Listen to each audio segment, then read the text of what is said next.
有这样一位科学家，我想了很久才找到一个词来形容他，可以将他称为最伟大的科学幻想家。科学幻想和瞎想是完全不同的两个概念。科学幻想遵循科学规律，有逻辑基础，是基于已有的科学知识进行了推想。但是瞎想就不一样了。什么是瞎想？比方说，如果有足够的水，就可以把太阳浇灭，这就是一个典型的瞎想的例子。因为太阳不是靠燃烧在发光，它的能量来自核聚变。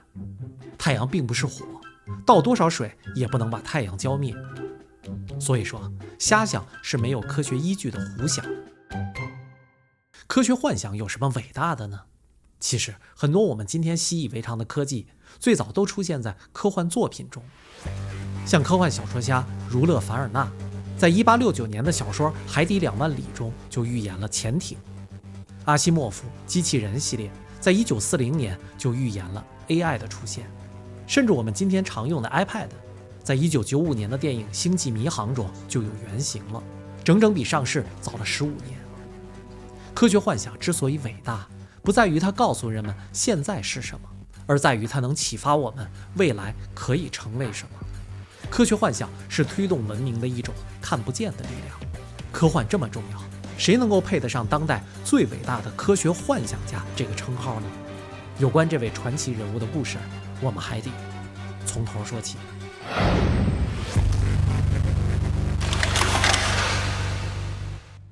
时间来到1940年春，20岁的普林斯顿博士生理查德·费曼接到了一个电话，电话那头是仅比他大了7岁的博士生导师约翰·惠勒。惠勒用极为兴奋的语气说：“费曼，我知道为什么所有的电子都是一模一样的了。为什么宇宙中所有电子都是一模一样的呢？这堪称物理哲学中的终极问题之一。宇宙中所有电子都有相同的质量，电荷、自旋、行为也完全一致。电子没有胖电子与瘦电子的分别，它们之间也没有任何个性的差异。这一点非常的重要。如果宇宙里每个电子都差一点点，就无法建立稳定的原子、分子、生物，当然也就没有人，更没有思想。正是因为这种完全一致性，物理实验可以重复，元素周期表可以成立，化学反应不会每次都不同。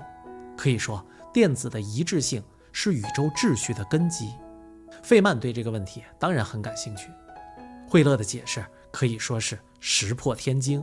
惠勒说，那是因为在宇宙中只有一个电子。这的确是个意想不到的答案。物理学家计算，在宇宙中大概有10的84次方个电子，这是一个天量的数字，电子怎么可能只有一个呢？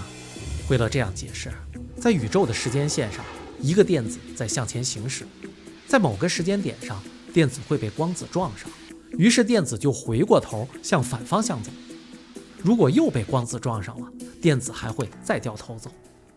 电子的行走轨迹就像是九曲黄河一样，如果截取一个平面，也就是截取整个宇宙的任意时刻，就会认为世界上有 n 多个电子。为什么宇宙里有正电子呢？就是因为有一半的电子在逆时间而行，表现为宇称相反，电荷相反。当正负电子相遇的时候，就会发生湮灭。费曼听后大为赞赏，他马上提问：如果宇宙中只有一个电子在做折返跑，宇宙中的电子与正电子应该一样多，可为什么我们的世界里大部分是电子，而正电子非常少呢？对于这个问题，惠勒没想好，他只能说，也许正电子都藏在了质子里。在惠勒的脑海里，将整个宇宙想象为一个巨大的4维的透明的果冻，有一条电子丝线在其中来回穿梭，反转时间。而这个电子留下的轨迹，就是我们看到的无数个电子和正电子事件。这段故事就是著名的单电子宇宙假说。而今天我们故事的主人公，就是这位脑洞大开的传奇物理学家约翰·惠勒。惠勒21岁的时候，就在约翰霍普金斯大学拿到了博士学位。随后，他去丹麦哥本哈根大学师从著名的尼尔斯·波尔学习量子力学。1938年，惠勒在普林斯顿大学担任物理学教授。2年后，爱因斯坦也来到普林斯顿大学。在爱因斯坦的影响下1950年代，惠勒在普林斯顿开设了相对论课程，这使惠勒成为少有的既精通量子力学又融会了相对论理论的物理学家。时间来到1955年，惠勒首次提出了多连通空间的虫洞概念。什么是虫洞？惠勒提出，宇宙中两个看似遥远的地方，实际上可以通过一个捷径连接起来。他把这种连接想象成一种时空的隧道或桥。惠勒发明了一个词儿，他称这种时空隧道为虫洞。是不是很神奇？大家耳熟能详的虫洞这个词儿，居然是惠勒发明的。但是别着急啊，后面我还会介绍更多的惠勒发明的科学词汇。一开始，人们对虫洞的意义还不是很了解，但是随着科幻小说和科幻电影的发展，人们对虫洞这个概念越来越有兴趣。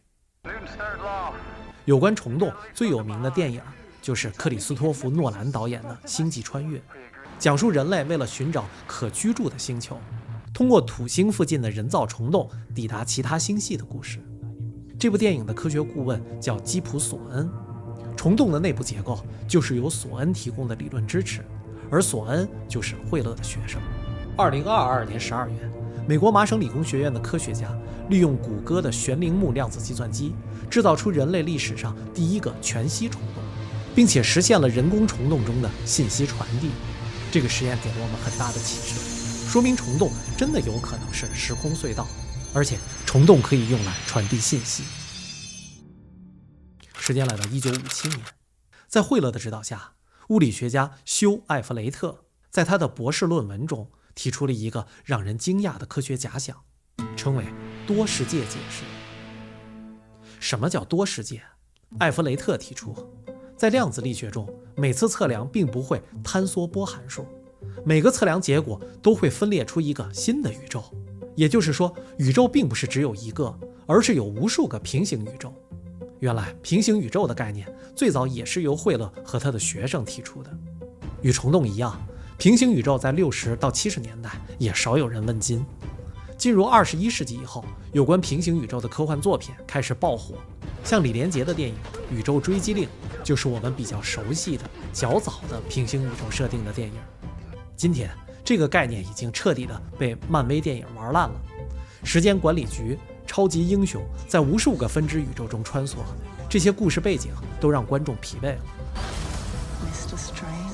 但是在科学界，尽管平行宇宙的概念仍有争议，可是在解释量子计算、宇宙学等前沿领域，这个概念却越来越受到重视。时间来到1967年，在纽约举办的美国科学促进会年会上，惠勒第一次命名了黑洞这个宇宙中最神秘的天体。黑洞这个物理史上的传奇词汇诞生了。惠勒在自传中详细的介绍过这件事儿。其实黑洞这个词并不是惠勒发明的，他在一次会议上介绍大质量的恒星，在引力完全坍缩后会形成一个密度无限大，但是理论上体积为0的点。在这个起点形成的事件世界上，引力大到连光都无法逃脱出去。物理学家通常称这种天体为引力坍缩星体。这个时候，台下有一位观众说，那还不如就叫黑洞。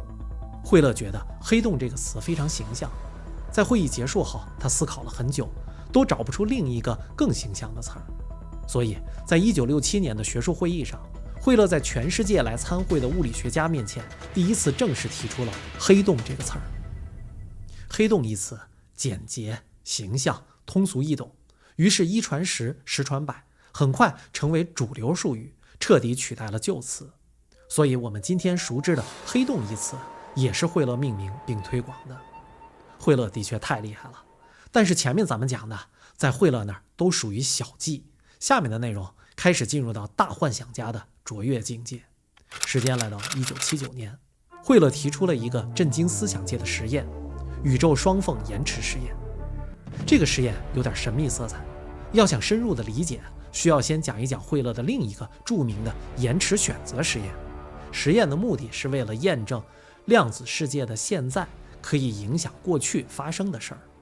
惠勒先设置了一把光子枪，光子可以走2条路，走 A 路进入 A 全反射镜折射，到达 A 观测点，或者是走 B 路，进入 B 全反射镜折射，到达 B 观测点。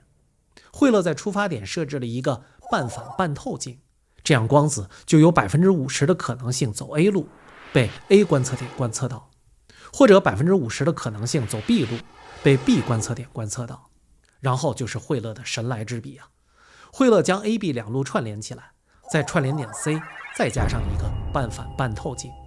因为半反半透镜有一半的可能性是穿过或者反射，这样一来，人们就搞不清光子走的是 A 路还是 B 路了。当光子知道人们搞不清它的行进路线时，光子就开始以波的形式出现，它好像同时经过了 A 与 B 两条路，然后自己与自己干涉，在观测点上就会形成干涉条纹。实验人员通过调整光程差的方式，让其中一个观测点可以看到叠加的波峰，在底片上就表现为比过去更明亮，另一个观测点则全部接收波谷的信号，就表现为黑底，看不到。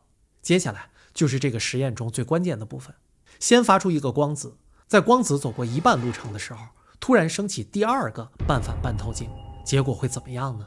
光子就立刻变成了波的状态，就好像光子能够告诉以前的自己，过去的我，你要注意了，人类加入了半反半透镜，现在已经没人知道咱们的行进路线了，我们可以自我干涉了。结果呢，就会表现出波的形态，一张底片很亮，而另一张则是黑的。当然，这只是一个思想实验，现今人类的科技也无法做到。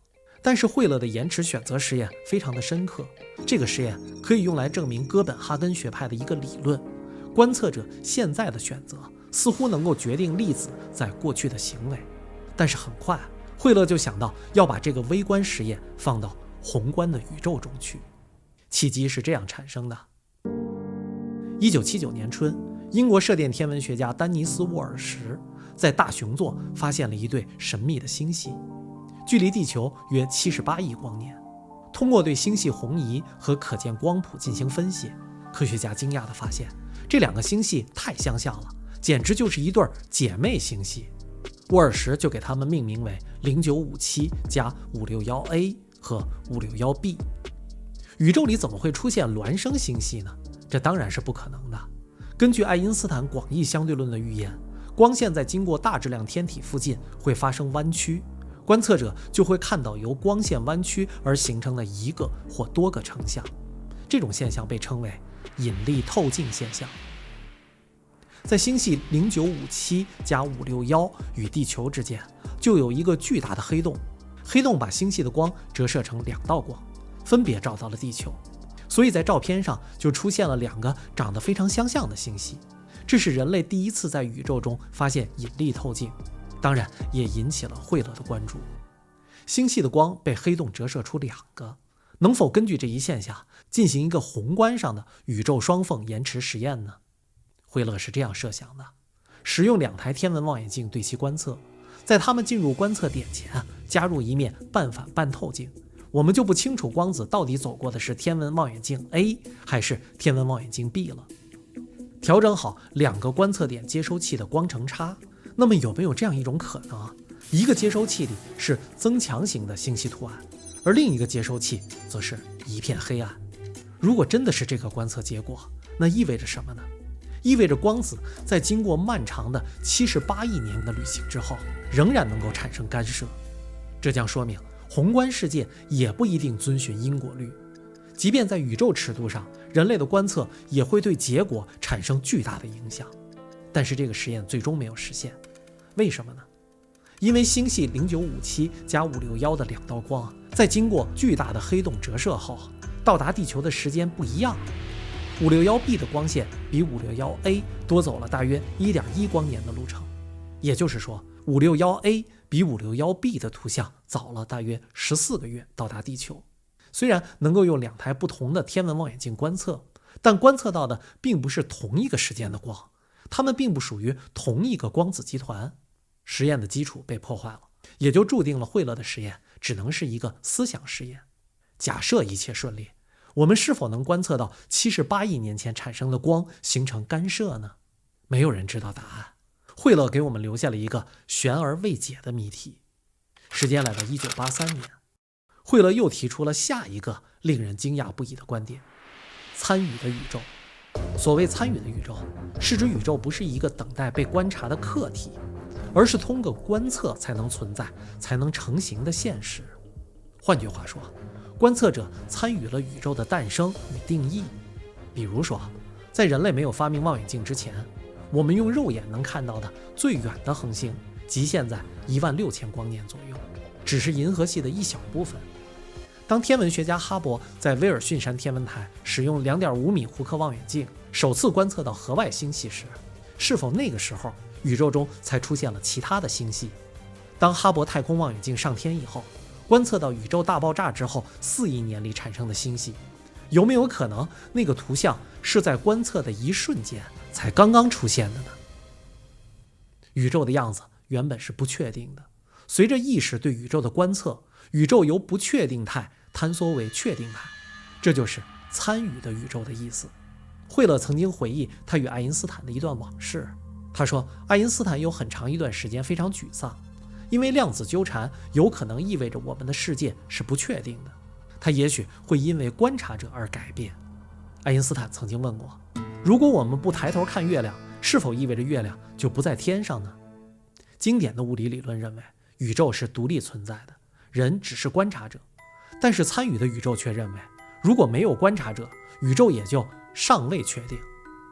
这里有一个关键点一定要说明，惠勒不是说宇宙是人类想象出来的，他强调的是宇宙与意识的互动作用。到今天，惠勒的参与的宇宙已经成为哲学、物理学统一思想体系中的核心术语，为科学哲学带来了一种全新范式的思想冲击。但是惠勒的传奇还没有结束，他还有更加壮观、更加奇幻的科幻理论。时间来到1989年，在美国著名的圣达菲实验室举办的会议上，惠勒首次系统性地提出一切皆信息的设想。他认为宇宙的最小单位是比特，而不是粒子。信息是比物质和能量更基本、更原始的东西。今天有越来越多的科学设想支持这个理论，比如基本粒子，纠缠的粒子没有确定的状态，直到观测之后才坍缩为一个固定态。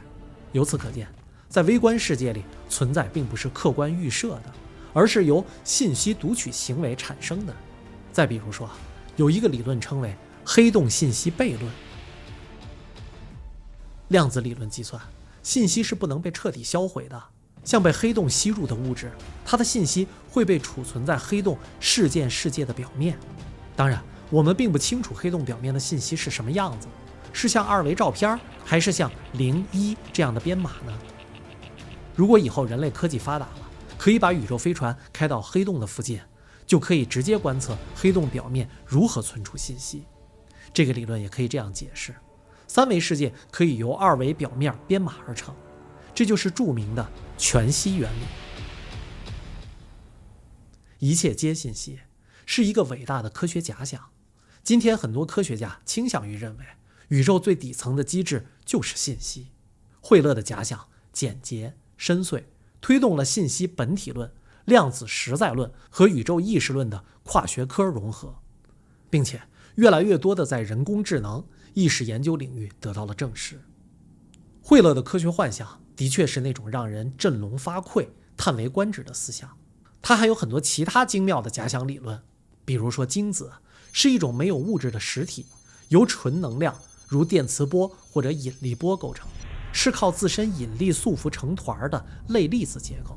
这是一个预言，到今天我们仍然没有在宇宙中发现类似精子的结构。还有惠勒的大烟龙类比，因为在量子世界中，我们只看到测量前后的状态，这就像一条龙从烟雾中游过，龙的尾部代表粒子的原本存在形式，龙的头部代表测量到的情况。惠勒强调，是测量决定了现象，而不是现象决定了测量结果。这些假想都是非常深刻的思想。由于时间的限制，有关惠勒的奇思妙想就不再一一的展开说明了。惠勒不但是一位杰出的物理学家、思想家，他还是一位了不起的教育家。他的学生费曼因为在量子电动力学方面的卓越贡献，获得了1965年诺贝尔物理学奖。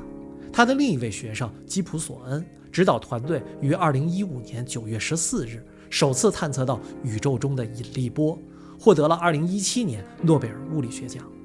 如今在麻省理工学院任教的宇宙学家马克思·泰格马克也是惠勒的学生。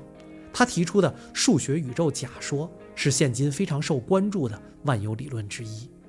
惠勒一生培育了大约50位博士生，其中不少人成为今天物理学界的巨擘。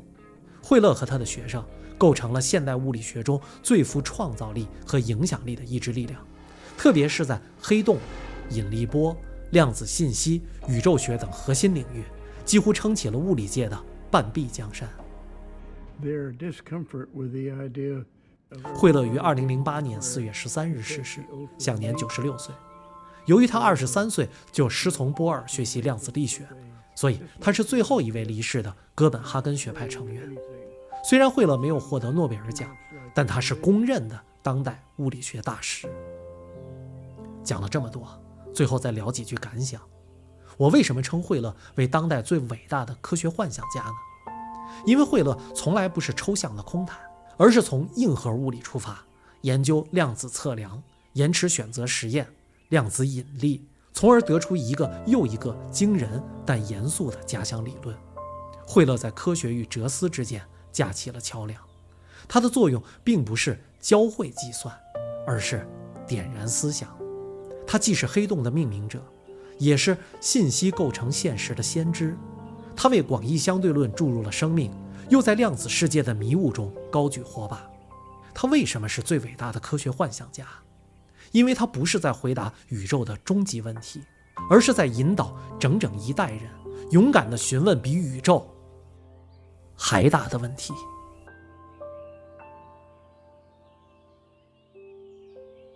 好了，今天的节目就分享到这里，别忘了关注老明的频道，我们下期节目再聊。